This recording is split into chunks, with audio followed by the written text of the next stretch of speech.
No capítulo 1017, Dr. Miyagi oferece a Zoro um remédio que o cura temporariamente, mas que custaria muito caro quando seu efeito passasse.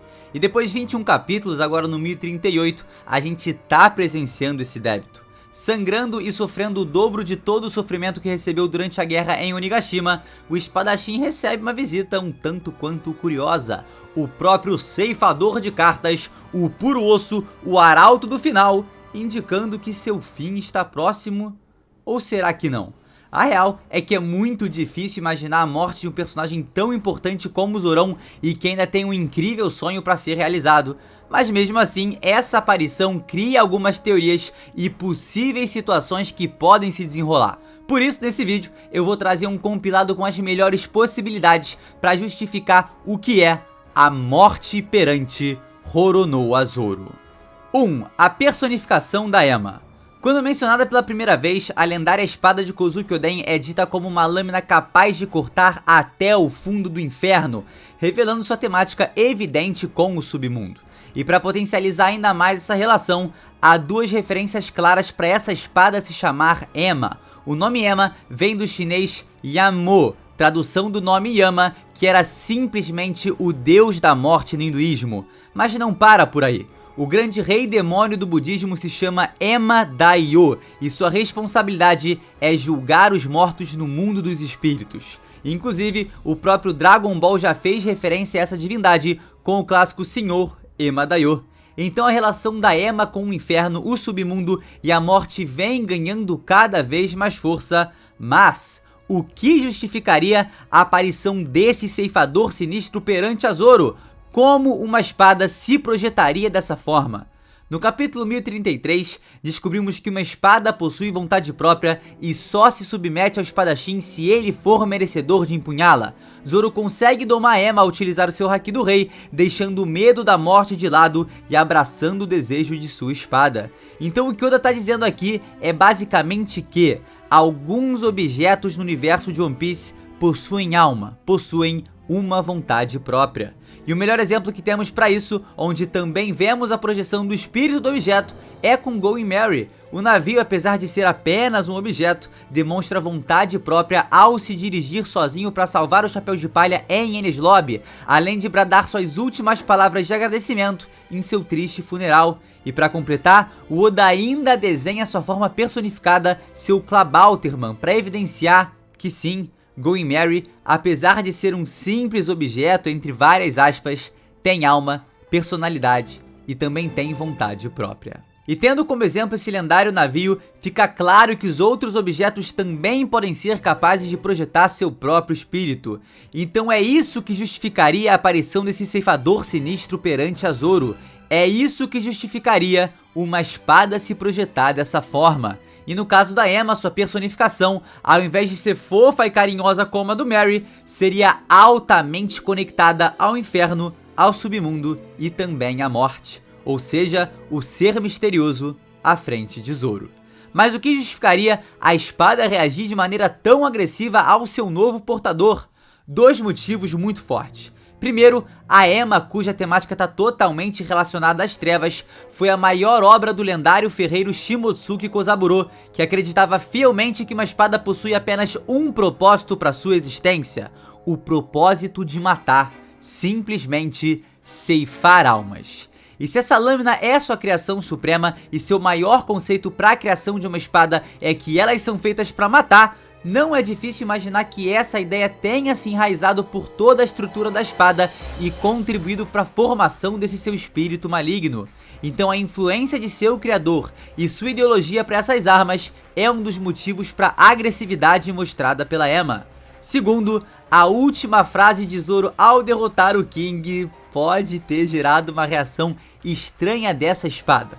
O espadachim brada que pode se tornar o rei do inferno. E como eu disse antes, a Ema é tanto inspirada em Yama, que é o deus / rei da morte, como em Ema Daioh, que é o grande rei demônio. Então pode ser que a própria lâmina tenha se sentido ameaçada com essa frase do Zoro e agora, projetando seu espírito, busca ceifar a alma do espadachim. Ou seja, a morte perante a Zoro é a personificação da própria Ema. E pra esclarecer um último ponto, eu acho que se for realmente isso, né, e ela atacar o Zoro, a foice simplesmente vai atravessar o espadachim sem causar dano, porque é apenas uma forma espectral sem capacidades tangíveis. É só um espírito que pode se projetar nesse mundo, mas não é capaz de realizar influências físicas. E falando em forma espectral, 2. O Brook espectral. A última vez que vimos o Brook, ele estava fugindo da CP0 com a Robin, correndo para os andares inferiores do castelo. No capítulo 1032, Apu e Drake aparecem para parar essa perseguição e Brook e Robin estão sumidos desde então. Na situação e localização que eles estavam, é difícil terem chegado até onde Zoro se encontra, mas é possível que eles tenham se escondido porque a Robin estava sendo o principal alvo da CP0. Estando no local supostamente seguro, porque a guerra tá rolando e o bagulho tá pegando fogo, o Brook poderia entrar em sua forma espectral e sair, né, por aí em busca de auxílio ou até mesmo de auxiliar seus companheiros Mugiwaras. Dessa forma, ele teria total mobilidade para alcançar os patamares superiores sem ter que lidar com um incêndio absurdo que está destruindo o castelo, além dos inimigos no meio do caminho.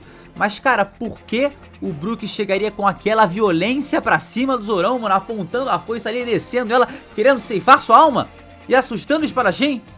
É muito provável, né, que Oda esteja mostrando essa cena através da perspectiva do Zoro, de alguém que tá sofrendo com dores monstruosas e de certa forma não tá tão longe assim da morte. Então, em meio a um sofrimento descomunal, o Zoro pode estar confundindo a imagem do espectro do Brook com a de um ceifador que vai levar sua alma pro inferno.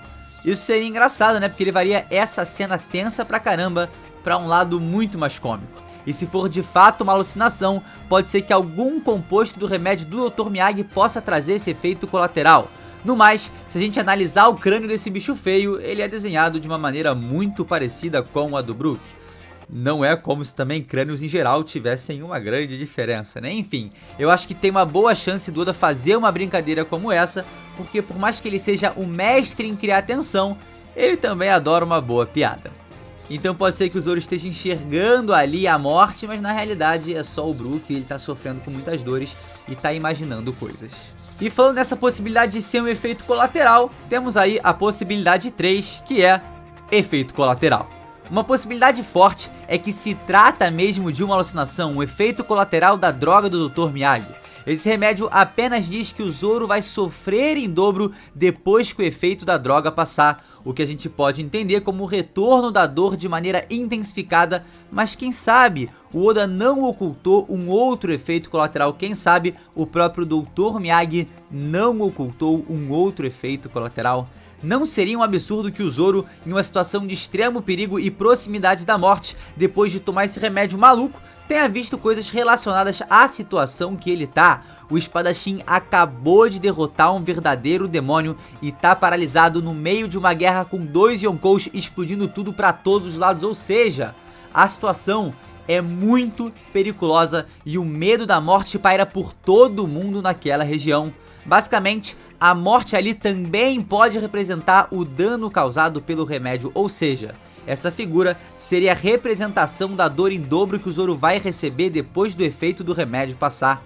Nesse momento, ele tá exausto por tudo que fez até agora, mas o efeito da droga ainda não acabou e ele não sentiu o dano dobrado, que vai começar assim que ele receber a primeira foiçada desse ceifador.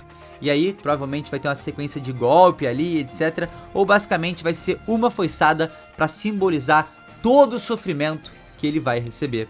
Eu também, né, não tiro de forma nenhuma a possibilidade de ser uma junção de dor e exaustão que o levaram a uma alucinação. Essa é a primeira vez desde o capítulo 485 que o Zoro sofre tanto dano. Aliás, eu nem sei porque eu mencionei esse capítulo, porque nele não aconteceu nada. De todas as formas, eu não acharia nada estranho do espadachim ver coisas depois de tancar o ataque mais poderoso da obra e derrotar uma calamidade. O remédio poderia ter feito apenas analgésico ali, né? E agora seu corpo inteiro tá gritando de dor e a resistência do Zoro pra ficar acordado só tá provocando alucinações. 4. A quarta calamidade. Essa é uma teoria que existe desde a One Piece Magazine volume 6. Nessa revista, temos uma pequena extensão da 6ª página do capítulo 920, onde existe mais uma sombra ao lado das 3 calamidades.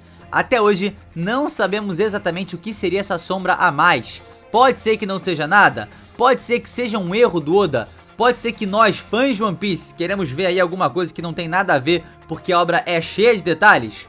Pode ser tudo isso, mas também pode ser um alerta.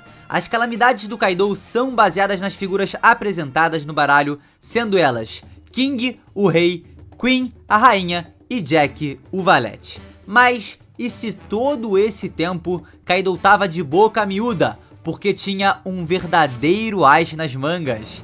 Como último recurso em uma situação de extremo perigo, o Yonkou pode ter uma calamidade que garante a segurança de seu bando agindo nas sombras. Esse seria o seu as, sua grande carta trunfo.